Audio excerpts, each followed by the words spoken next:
Masters करने के बाद हम सभी लोग का अगर हायर स्टडीज में जाना है पीएचडी के लिए, तो सबसे पहले हम यही सोचते हैं कि हम कोई एग्जामिनेशन जो सबसे फर्स्ट होता है जेआरएफ नेट, या अभी जो रिसेंटली चल रहा है एनटीए सीयूईटी, हम लोग सोचते हैं कि एग्जामिनेशन कैसे भी क्वालिफाई करें और किसी बेस्ट यूनिवर्सिटी या इंस्टीट्यूशन जैसे बीएचयू, जेएनयू, डीयू, इन सब में जाके कोई ऐसी लैब, ऐसे प्रोफेसर, ऐसे सुपरवाइजर के अंडर में जाएं जो ये पीएचडी की जर्नी हमारी आसान हो जाए और इजीली हो जाए। उसके लिए आज हम यहाँ पर हैं इंस्टीट्यूट ऑफ साइंस में, और हमारे साथ कुछ पीएचडी स्कॉलर्स हैं जो आपको ये जो जर्नी है, कैसे एडमिशन लेना है, एडमिशन के बाद और ड्यूरिंग एडमिशन क्या चैलेंजेस आएंगे, बिकॉज ये सब चीजों के लिए बहुत सारे दिमाग में डाउट्स चलते हैं, वो डाउट्स कैसे क्लियर करना है आज हम डिस्कस करेंगे स्टेप बाय स्टेप, जिससे कि आपको समझ में आ जाए और जब भी आप नेक्स्ट फेज में जाओ, जैसे कि इंटरव्यू हो गया या रजिस्ट्रेशन प्रोसेस हो गया, तो उसमें क्या चीज प्रॉब्लम आएगी और उसे हम कैसे रिजॉल्व करना है।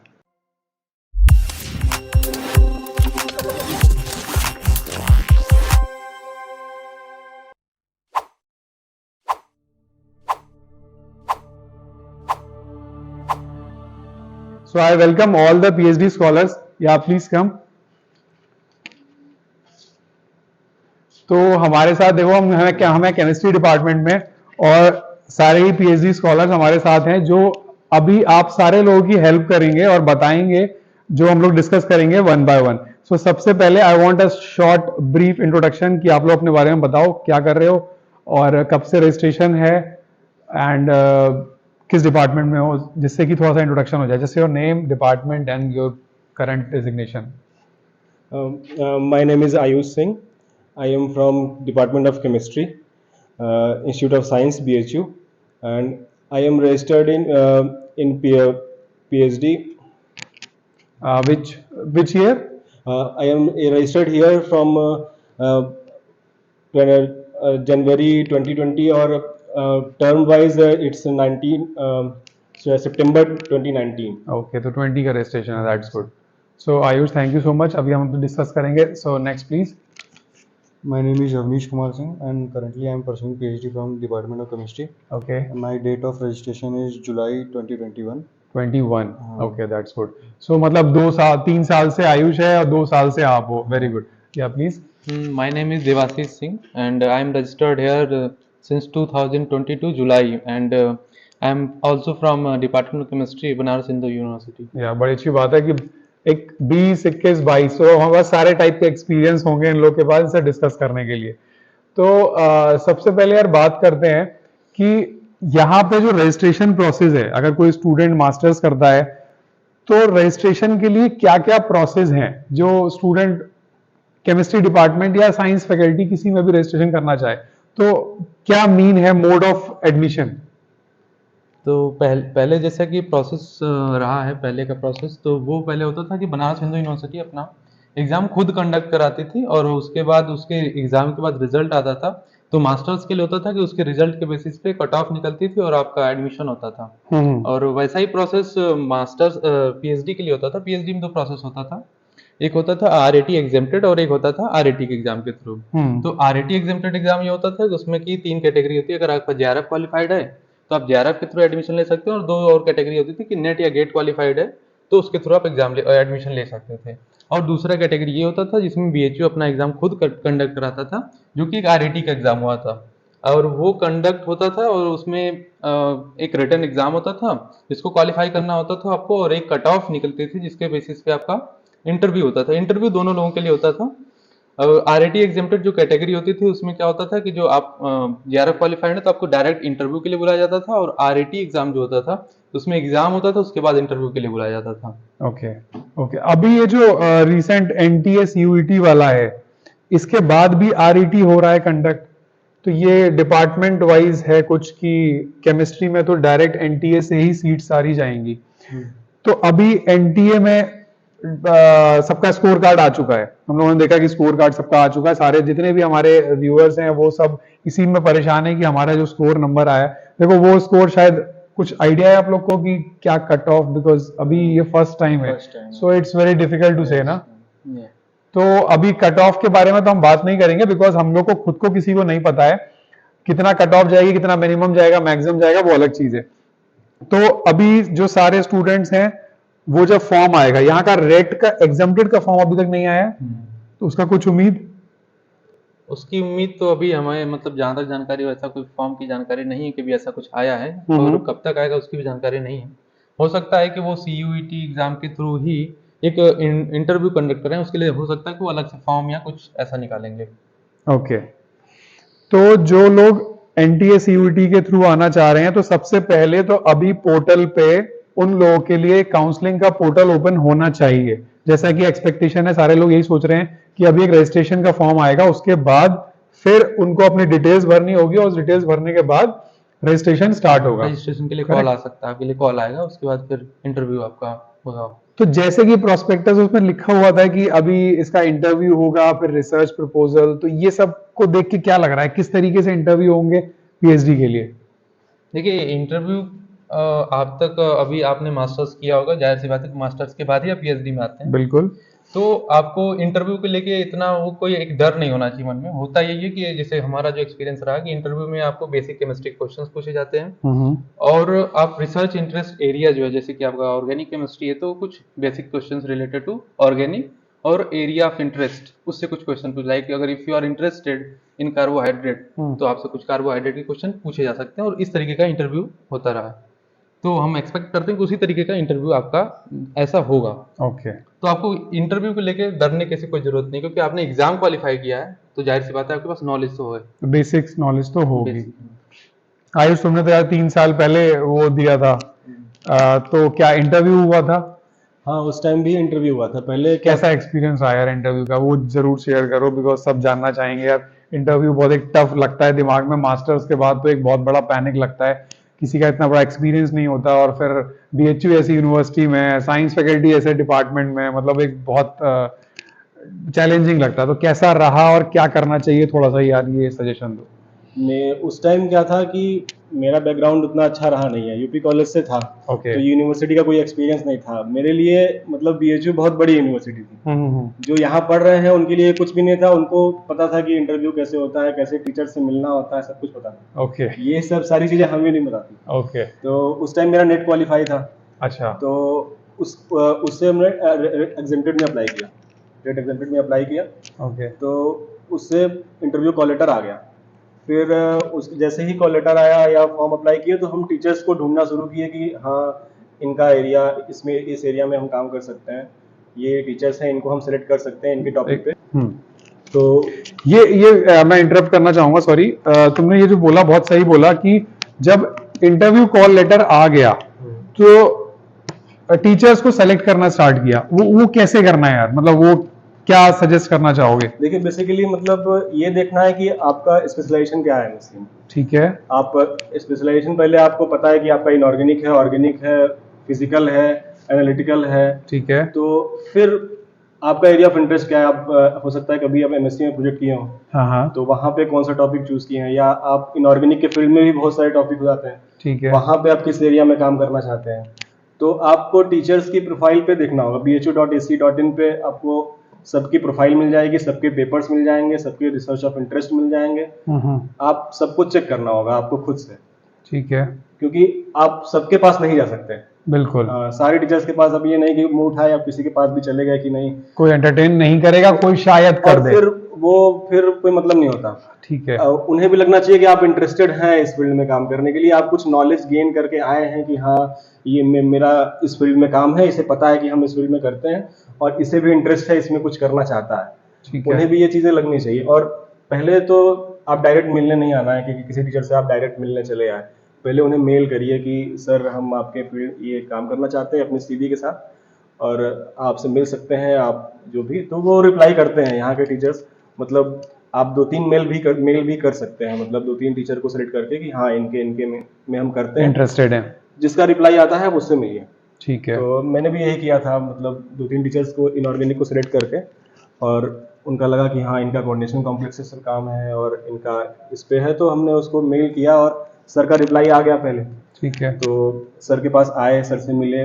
पहले तो बहुत डर लग रहा था कि क्या होगा, BHU के प्रोफेसर से मिलने जा रहे हैं, करेक्ट। लेकिन आने के बाद मतलब सर ऐसा लगा ही नहीं कि मतलब सर बैठाए आराम से और फिर खुद मार्कशीट देख रहे हैं, कहाँ से पढ़े हो, क्या किए हो, सब पूछ रहे थे बड़े आराम से। ऐसा फील ही नहीं हुआ कि नहीं मेरा कुछ डर तो। और फिर सर ने बताया कि फिर आगे प्रोसेस क्या होगा, ये एक सर खुद ही हेल्प किए ठीक मेरी। है। तो वो खुद ही बताया कि मतलब आपको रिसर्च प्रपोजल लिखना होगा, तो उसके लिए वो टॉपिक बताया कि इस पे आप प्रपोजल लिख सकते हैं और ये उसमें पॉइंट्स हो सकते हैं, तो वो थोड़ा आइडिया हमें दिए। उसके बाद वो रिसर्च प्रपोजल हम पहले से ही उसको लिख के उसको प्रिपेयर करके आएंगे। लेकिन उसको आपको ऐसा नहीं है कि आप उसको कहीं प्रिपेयर बना के ले आना है किसी A4 साइज पे, कुछ नहीं, आपको ऐसे बस एक आइडिया लेके एक आना है। माइंड में पूरा हाँ। प्रपोजल रेडी होना रेडी चाहिए होना फॉर द चाहिए। डिस्कशन। हाँ, क्योंकि वो बुलाएंगे आपको 40 मिनट देते हैं उसको, उसके लिए। उसमें आपको एक फॉर्म देंगे, उसमें आपका जो API स्कोर बनता है, तो उसमें मतलब 10th 12th में मार्क्स कितने हैं और ग्रेजुएशन MSc। तो अभी भी ये API पे ही कैलकुलेशन होती हाँ, है? ये कैलकुलेशन इस पे तो PhD में होगा? हाँ। करेक्ट। ओके, ये मुझे भी अभी डाउट है कि पता नहीं इस पे होगा कि नहीं होगा, नहीं, बिकॉज वो परसेंटेज होता है कि 25% एकेडमिक रिकॉर्ड, हाँ फिर 25% इंटरव्यू। ठीक है। अब NTA स्कोर आ गया है तो हो सकता है 50% उसको रखें। हाँ। ये ब्रोशर में मेंशन होगा। हाँ, ये ब्रोशर में मेंशन है एक्चुअली। हाँ। ओके तो ये परसेंटेज वाइज उस पर डिसाइड पहले से होता है कि आपको ये इतना परसेंट इसके लिए है, इतना परसेंट इसके लिए है। ठीक है। वो तो ये चीज इंटरव्यू में कितना परसेंट वो करेगी अगर किसी का स्कोर मिनिमम है और प्रपोजल अच्छा है देखिए, और गाइड रेडी है लेने को, और वो स्टूडेंट जिसका प्रपोजल अच्छा नहीं है उसके मार्क्स बहुत अच्छे हैं? देखिए होता क्या है ना कि अगर आपका ये एकेडमिक रिकॉर्ड खराब हो गया, ठीक है। मतलब बहुत ज्यादा खराब है, तो वो हो सकता है कि आप किसी गाइड को बताएं कि हाँ ये इंटरेस्टेड है सर, इनके ये मतलब हमें एक्सेप्ट कर रहे हैं काम करने के लिए, लेकिन ये इंटरव्यू में आपको मार्क्स मिल जाएंगे, आपका इंटरव्यू भी अच्छा होगा, लेकिन ये हो सकता है कि एकेडमिक रिकॉर्ड खराब होने की वजह से ना कंट्रोलर से कैंसिल हो जाएगा। ओके यहाँ से सब कुछ वो इंटरव्यू में नंबर मिल जाते हैं, ठीक है। लेकिन वो बाद में फिर कैंसिल हो जाएगा। फिर आपको क्योंकि एक लिमिट है कि 75% होना चाहिए, ऐसा कुछ है उसमें। उससे वो बाइफरकेशन दे रखा है मिनिमम नहीं रहेगा तो आप रिजेक्ट हो जाएंगे। Okay okay okay. और ऐसा होता है, ऐसा अक्सर जो नेट गेट हैं उनके साथ होता है अगर एकेडमिक रिकॉर्ड खराब है तो। ओके जो पहले जो रेट एग्जाम होता था उसमें जो क्वालिफाई करते थे, और उसमें क्वालिफाई ही कम करते थे, सीट हमारे पास 20 आ रही है, क्वालिफाई 3 या 4 स्टूडेंट कर पाते थे, क्योंकि उसमें भी एक था कि 300 मार्क्स में से मिनिमम 105 लाना है, और वो भी ये था कि रिसर्च एप्टीट्यूड का जो क्वेश्चन था उसमें भी 35% मार्क्स पाना था। ओके, वो भी जरूरी था। हाँ, अब शायद उसको बढ़ाए हैं, 50% किए हैं। अच्छा। ऐसा नहीं है कि आप केमिस्ट्री के क्वेश्चन सारे अटेम्प्ट कर दिए, वो सारे सही हो गए, आप रिसर्च एप्टीट्यूड के क्वेश्चन एक भी नहीं किए हैं तो भी आप रिजेक्ट हो जाएंगे। तो प्रपोजल फाइनली सारे लोग ये प्रपोजल एक रेडी कर लें एज पर द जो भी प्रोफेसर है उसके इंटरेस्ट, एरिया ऑफ इंटरेस्ट के, और फिर अपना इंटरव्यू की तैयारी करें, दैट्स इट, है ना? प्रपोजल फिर वहां पे आपको लिखने के बाद वो लोग रख लेंगे और फिर इंटरव्यू पैनल के पास वो चला जाएगा, आपका नाम आते ही उनके पास आपका प्रपोजल रहेगा। और बाकी पूरा API का कैलकुलेशन भी रहता है या वो बाद में होता है? कैलकुलेशन तो उनके लिए नहीं है, वो इंटरव्यू कंट्रोलर पैनल के लिए आप उनके मार्क्स जो देने रिसर्च होंगे। प्रपोजल है, बस उनके लिए रिसर्च प्रपोजल है और उनको पता है कि हाँ आप इस टॉपिक पे प्रिपेयर करके आए हैं। अच्छा, एक बहुत बेसिक क्वेश्चन यार, सारे लोग पूछते हैं कि इंटरव्यू हम इंग्लिश में नहीं दे पाए तो चलेगा क्या? नहीं, वो ऐसा मैटर कुछ नहीं है, नहीं मैटर है ना? ऐसा कुछ ये नहीं। मैं भी बहुत लोगों से बोलता हूँ, बट जब सब लोग प्रैक्टिकली इंग्लिश हिंदी नहीं, मतलब ये है कि उनको लगना चाहिए आप सही आंसर दे रहे हो। करेक्ट, आप रिसर्च में इंटरेस्टेड हो, सही आंसर दे रहे हो। इंग्लिश तो इतनी आती है, आप MSc करके आ रहे हैं कि आप बेसिक तो आंसर दे ही केमिस्ट्री दो। वाली इंग्लिश तो बोल ही लेंगे थोड़ा बहुत, ओके, तो उतना हो जाता है। चलो उसकी ये प्रॉब्लम नहीं तो है। इसका मतलब ये तो बात हुई हमारी वहां तक की कि हम कैसे उसमें इंटरव्यू में तैयारी करें। अच्छा यार, आप मेरे को बताओ कि अभी सपोज हम इंटरव्यू तो तैयारी कर लिए सारे लोग, ठीक है, फाइनली लगा कि सेलेक्ट भी हो गए, रजिस्ट्रेशन के लिए हमारा नंबर भी आ गया। अब नेक्स्ट चैलेंज स्टूडेंट के पास क्या आएगा? बिकॉज आप रिसेंट हो ना, आप अभी तो कितना टाइम हो गया? 21-22, 2 साल 1-2 साल हो गए। तो 2 साल में सबसे पहले स्टूडेंट के पास चैलेंज क्या आता है रजिस्ट्रेशन लेने के बाद? क्या फील हुआ? सबसे पहले तो आपको लैब में जाके जो है लैब के माहौल को अपने खुद के हिसाब से ढालना पड़ता है। फिर आपके लैब में जो भी इंस्ट्रूमेंट्स वगैरह हैं, बेसिक फैसिलिटीज़ जो भी अवेलेबल हैं, उनकी बहुत पूरी नॉलेज आपको होनी चाहिए। धीरे धीरे फिर वर्किंग इन्वायरमेंट आपको मतलब सर किसी भी टीचर के आप अंडर जाएंगे तो पहले वो लिटरेचर रिव्यू के लिए बोलते हैं कि आप पहले उसको पढ़ो, हाँ लिटरेचर जितना पढ़ो, समझ सकते हो। वर्किंग क्राइटेरिया क्या क्या है वो चीज़ समझो। तो पहले तो बेसिक ही स्टार्ट करना पड़ता है, कोई पहुंचते ही रिएक्शन लगाना शुरू नहीं कुछ करता। लोग बोलते हैं कि टॉपिक सेलेक्ट होने में सालों साल लग जाते हैं। नहीं नहीं, टॉपिक तो आपका तुरंत रजिस्टर होने के बाद टीचर आपको अलॉट कर देगा। ऐसा नहीं कि 1 साल के बाद होता नहीं है। नहीं नहीं, यहाँ टॉपिक जो है तुरंत ऐसा मिल नहीं जाता होता। है। हाँ, टीचर ओके। आपसे खुद आपका रिसर्च इंटरेस्ट पूछेगा कि आप किस टॉपिक में करना चाहते हैं काम, अच्छा अच्छा। और उसके बाद आपको टॉपिक तुरंत मिल जाता है। ओके, तो मतलब कि पहले वो होगा कि अभी रिसर्च मीटिंग जो होती है, डीआरसी जिसको बोलते हैं ना, हाँ। उसी के बाद सारा टॉपिक वगैरह सेलेक्ट हो जाता है। हाँ। ऑब्जेक्टिव्स हमारे डिसाइड हो जाते हैं कि कितने ऑब्जेक्टिव है, कैसे हाँ। काम करना है। फैकल्टी से क्या सपोर्ट मिलता है, मैं ये जानना चाहूंगा, बिकॉज कई बार होता है ना, सारे लोग ये डरते हैं कि वो प्रोफेसर हम कितना पूछें, हमारे आंसर देंगे कि नहीं देंगे, और सीनियर से पता नहीं अब उतना 2 साल से हम भी यहाँ रह रहे हैं, फैकल्टीज जहाँ तक हमें लगता है बहुत सपोर्टिव है इन सब चीज़ों में। कोई ऐसा डरने की उसमें वो नहीं कोई रहता। डर नहीं, वो खुद सपोर्ट करते हैं। आप जितना भी 6 महीने पे प्रोग्रेस रिपोर्ट वगैरह भी आपको देना रहता है। हाँ। तो शुरू में आप बेसिक ही दिखाएंगे कि ग्लासवेयर हैंडलिंग और लिटरेचर रिव्यू, यही सब आपको उसमें रहता है कि प्रोग्रेस रिपोर्ट में आप ये शो करते हैं। तो टीचर्स जो हैं यहाँ पे बड़े सपोर्टिव हैं, ऐसा कोई दिक्कत नहीं है कि आपको प्रेशराइज आते ही कर देंगे। ओके। हाँ, कुछ वर्किंग लैब हैं, जैसे ऑर्गेनिक लैब वगैरह होती हैं, तो भाई वहाँ जाने पे आपको कॉलम वगैरह और ये सब बेसिक जो होता है सीखना पड़ता है। हाँ, सीखना पड़ता है। उसमें तो टाइम वहाँ- लगता है। तो वहाँ पे आपको थोड़ा मेहनत करना पड़ता है। बाकी आपके रिसर्च इंटरेस्ट के ऊपर है, आप भाई कैसा रहे। करेक्ट। तो मतलब सीन लैब के जो एटमॉस्फेयर हैं वो बहुत अच्छे हैं यूनिवर्सिटीज के, अच्छे हैं। सारे लोग आप देखते ही हो कि अच्छा, एक पता नहीं कितने टाइम में, अगर मैं बोलूं ऑन एन एवरेज कोई एक्सपेक्ट करे तो कितने टाइम में पीएचडी खत्म होने के चांसेस है? अभी तुमने जाहिर सी बात है अभी नया स्टार्ट किया है, बट स्टिल एक फीडबैक आया होगा लोगों से हाँ। कि अरे यार इस डिपार्टमेंट में आ गए हो, अब तो 6 साल भूल जाओ। कुछ लोग हैं 7 साल भूल जाओ, 8 साल भूल जाओ। नहीं, देखिए वो बेसिकली आपके ऊपर डिपेंड करता है आप कैसा काम कर रहे हो। ठीक है। अगर आप जो 5 साल क्राइटेरिया होता है वो एक्चुअली मेरे हिसाब से बिल्कुल सफिशिएंट है, कोई दिक्कत नहीं है उसमें। अब आप अगर एडमिशन के बाद काम ही ना करो तो फिर तो 6 साल क्या 10 साल में भी पीएचडी नहीं होगी। अगर आप रेगुलरली बेसिकली काम कर रहे हो, आपका बैकग्राउंड अच्छा रहा है, वर्किंग एक्सपीरियंस है आपके पास, तो पीएचडी करने वाले 3 साल में भी कर ले रहे हैं। और नहीं तो 3 से 5 का जो क्राइटेरिया Duration है है वो वो परफेक्ट है, वो उसमें कोई दिक्कत नहीं। ओके। चलो, इसका मतलब स्टाफ तो सपोर्टिंग है ही, फैकल्टीज हाँ। भी हैं, सीनियर्स भी हैं, और अपने पास जितना भी रिसर्च का, कोई ऐसा तो नहीं कि रिसर्च के लिए हमें बाहर जाना पड़ता है, यहाँ पॉसिबल ही नहीं है, कुछ पैरामीटर्स ऐसा होता है कभी? नहीं है, बेसिकली जितनी बेसिक फैसिलिटीज हैं सारी अवेलेबल हैं हमारे बीएचयू में ही अंदर। कैंपस के अंदर इतनी तो है ही। इतनी फैसिलिटीज अवेलेबल है, बल्कि अदर यूनिवर्सिटीज वाले हमारे यहाँ आते हैं वो चीज़ फैसिलिटी अवेलेबल कराने, तो उसकी दिक्कत नहीं है। ओके। हाँ, आपको चलो। अगर पोस्ट डॉक वगैरह करने जाना है फ्यूचर में, तो आपको कुछ एक्स्ट्रा ऑर्डिनरी काम करना है, काम तो आपको करना ही बाहर से पड़ेगा, कोलैबोरेट कोलैबोरेट करना ही पड़ेगा। Okay okay, that's good.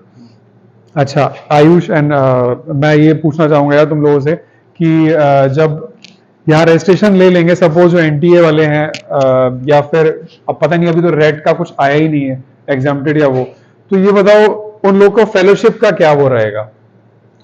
देखिए, अभी जो फेलोशिप मिल रही है, जिनका नेट जिनका जेआरएफ क्वालिफाइड नहीं है, नहीं है, करेक्ट, उन्हीं की बात कर रहे हैं उनको basically। अभी वो नॉन नेट क्राइटेरिया में आते हैं। वो चाहे नेट क्वालिफाई हो या ना हो, मतलब एक फेलोशिप है नॉन नेट फेलोशिप, उसमें आते हैं। उनको अभी 8000 दे रहे हैं। ठीक है, उसको वो भी- कैसे भी आए, चाहे वो एनटीए से आए। हाँ, चाहे एनटीए से आए, ठीक है। उनका एडमिशन होते ही उनको मिलेगा। ठीक है। फर्स्ट मंथ से वो मिलना स्टार्ट हो जाता है। मतलब एनटीए मतलब नेट हो, गेट हो, या एनटीए ये सेंट्रल यूनिवर्सिटी एग्जामिनेशन से किसी से भी आए, ठीक है। तो उनको मिलना ही मिलना है। लेकिन अभी उस पर रिवीजन की बात चल रही है, तो शायद बढ़ जाए, लेकिन अभी 8000 है, ये भी नहीं कह सकते कि बढ़ जाएगी। ओके। और एक facility institute of eminence IOE के होने की वजह से ये है कि आपका पेपर Q1 Q2 में पब्लिश करने से 84,000 आपको मिल जाता है। ये यूनिवर्सिटी की सपोर्ट है। ये यूनिवर्सिटी की सपोर्ट ओके, दैट्स गुड। है। हाँ, तो इसमें क्या होता है कि आपको पूरी पीएचडी में आप ऐसा 2 बार ले सकते हैं। पूरी पीएचडी में सिर्फ 2 बार? 2 बार, हाँ। हर साल नहीं?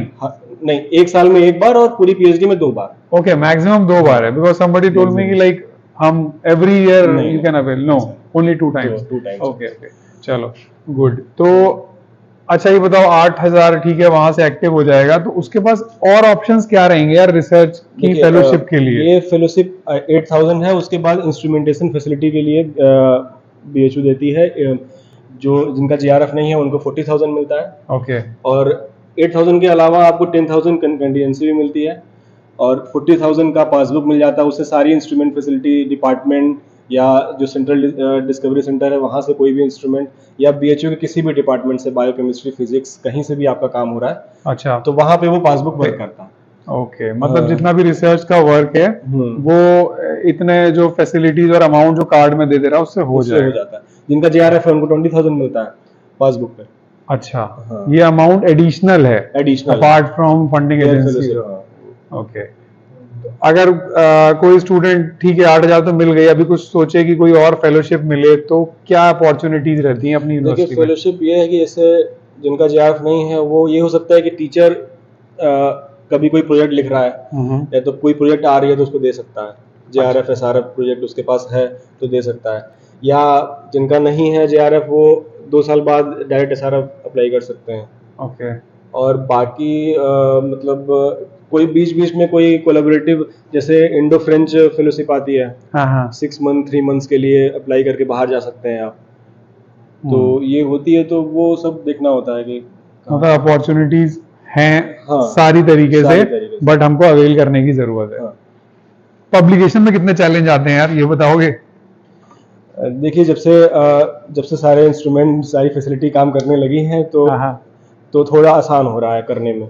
अच्छा, मतलब जब आपके पास फैसिलिटीज ही नहीं है, आप सिंथेसाइज लैब में करते रहिए, लैब में आपको पता है कि हाँ मेरे पेपर में ये करना है, लेकिन आपका एनएमआर नहीं हो पा रहा है, आपका क्रिस्टल नहीं हो पा रहा है, आपका सिम नहीं हो पा रहा है। अब यहाँ पे सारी फैसिलिटीज हैं, और एक तो ये फायदा है यहाँ पे कि सारे डिपार्टमेंट आसपास होने से तो हमारा बायोलॉजिकल एप्लीकेशन वो सब कुछ हो जाता है। सब कुछ हो जाता है, तो ये यहाँ पे बेनिफिट होता है। तो ओवरऑल तो मुझे यार ये समझ में आया कि फैसिलिटीज तो सारी हैं, जस्ट अवेल करना और उसकी तैयारी करना बहुत जरूरी है, हाँ, करेक्ट? हाँ। तो अब तो ओवरऑल यार मैं एक तुम लोग की तरफ से उन लोग को मैसेज जो लोग अभी प्लानिंग कर रहे हैं यहाँ पे आने की, बट बहुत डरे हुए हैं अपने स्कोर को लेके, इंटरव्यू को लेके, प्रपोजल को लेके, सो ओवरऑल क्या कहना चाहोगे? वो एक मैसेज दो फाइनली सबको। देखिए अब इसमें डरने वाली कोई बात नहीं है। अगर आपका स्कोर अच्छा है तो इंटरव्यू में कोई प्रॉब्लम नहीं होगी। यहाँ के टीचर ऐसा नहीं है कि आपको भगाना चाह रहे हैं, ऐसा कोई नहीं है। इंटरव्यू आप इतने स्कोर भी ला रहे हैं और एमएससी के किए हैं तो इतना आपको केमिस्ट्री आ रही है, और हम कह रहे हैं कुछ नहीं आ रहा है आपको, रिसर्च में कुछ भी नहीं जानते हैं, यहाँ आने के बाद सब सीख जाएंगे। 1 साल लगता है, 1 साल 1.5 साल में सब सारी चीज़ें, क्योंकि इतनी बड़ी लैब्स है, सब कुछ है, तो सारा कुछ आपके हाथ में है। आपके ऊपर किसी का प्रेशर नहीं, टीचर का भी प्रेशर नहीं है कि नहीं यही कंपाउंड टच करना है, यहीं पे काम करना है।